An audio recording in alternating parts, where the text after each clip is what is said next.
Welcome to the debate. Our source material today, it really dives deep into the concept of family, sketching out this really profound picture defined equally by, persistent routines, deeply ingrained roles, and some pretty intense emotional experiences. It is a wonderfully rich text. Yeah, it gives us this full picture of life, everything from the simple act of visiting grandparents, like you said, to these complex reflections on forgiveness.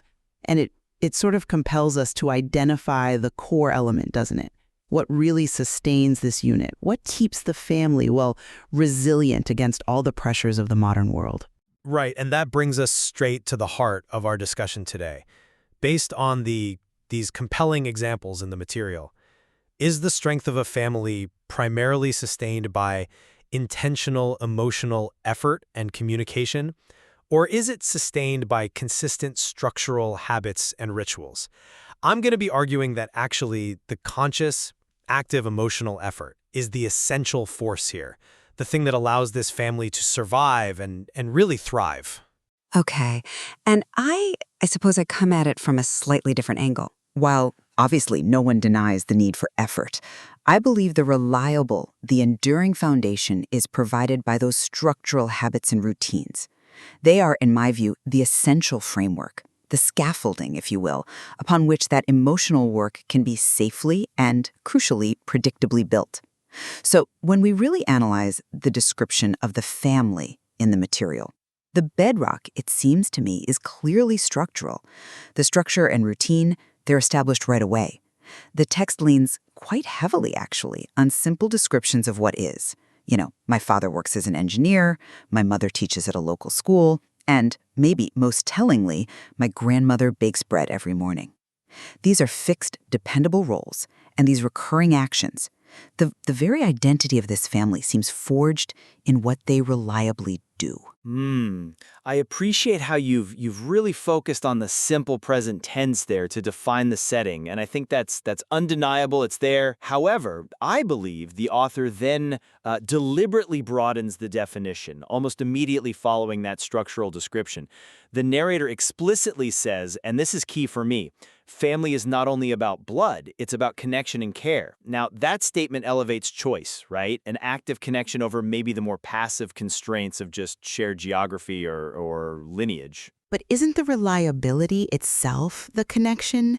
I mean, the text highlights those lovely recurring rituals like cooking together on Saturdays, the regular Sunday visits to the grandparents' village. These are explicitly called out as the traditions that keep us connected. It feels like the sheer predictability, the habit of gathering, that's what allows those moments of emotional connection to actually land and be effective. See, I would argue that the structure, or the habit, it's simply the opportunity. It creates the space, sure, but the real strength of the family, as presented, it's shown not in the stability of those routines, but in the intentional resolution that's needed when those routines inevitably fail or, when conflict arises. The narrator reminds us we fight a little, but we love a lot, and crucially, we learn to forgive. And that realization that they have to stop chasing things money, work, success, and instead prioritize love, family, moments of care. Well, that proves that conscious effort has to constantly, actively override the structural and professional demands of daily life. Okay, I see why you think that.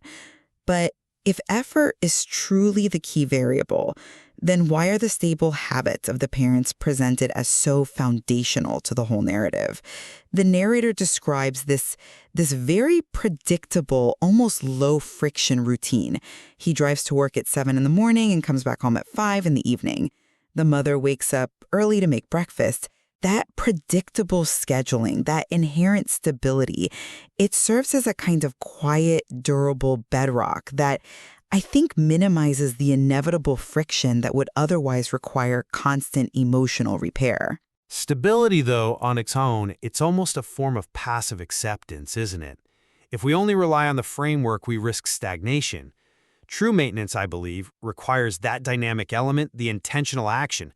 I mean, look at the specific conflict mentioned with the sister, the one who didn't call me for 2 weeks. Okay, so the structural contact, the routine, it failed there. That absence led to sadness and anger. The relationship, it was only repaired when the narrator consciously chose to call first, to communicate, and to choose patience.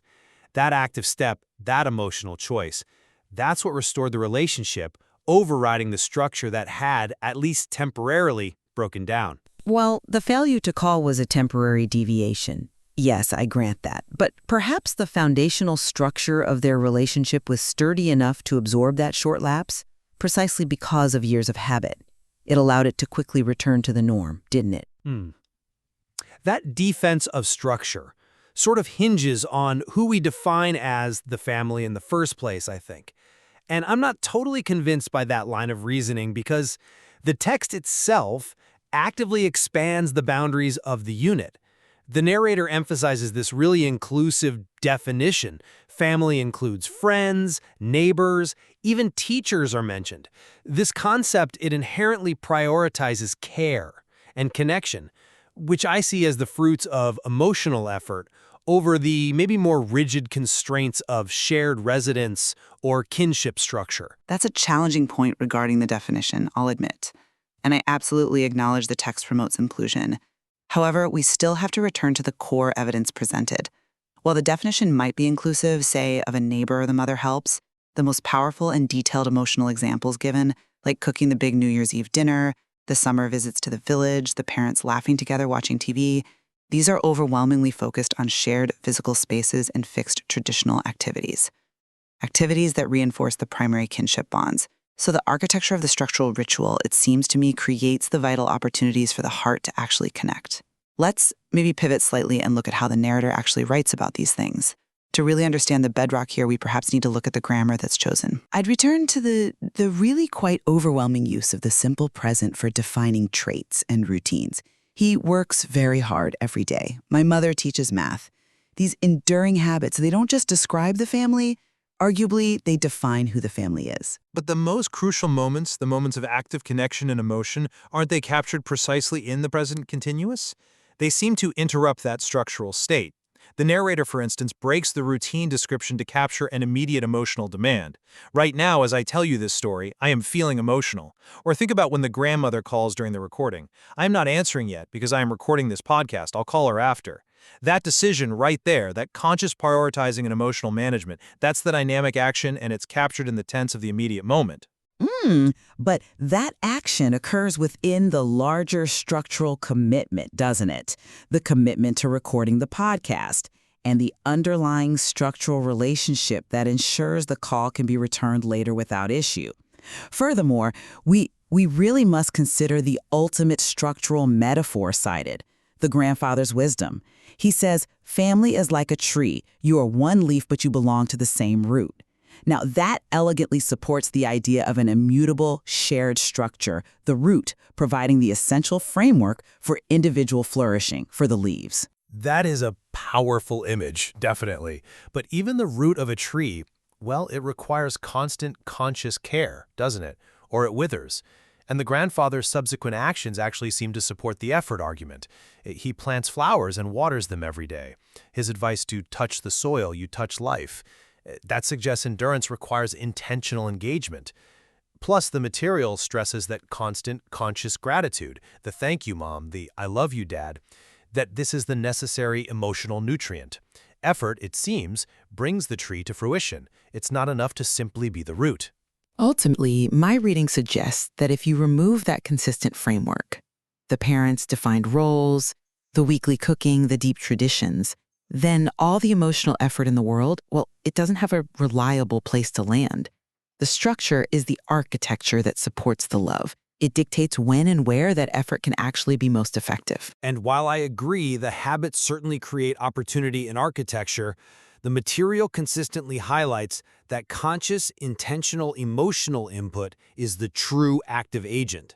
For me, the key evidence lies in resolving conflict, in choosing to expand the family definition based on care, and in prioritizing those crucial moments of care over external professional success. It's the effort to forgive and communicate that sustains and repairs the inevitable fractures within any structure, ensuring its survival. It is clear, I think we both agree, that the material successfully illuminates how families blend these two things, consistent structural expectations with that active emotional engagement. Both components are undeniably present and vital to the unit's health and endurance. Yes, we certainly agree that both elements are vital. The enduring nature of the family described really relies on that tension between the reliable routine and the necessary dynamic repair. It leaves the listener, I suppose, to weigh which element holds greater importance in defining that resilience. Absolutely. And there is certainly much more to explore within this quite insightful text.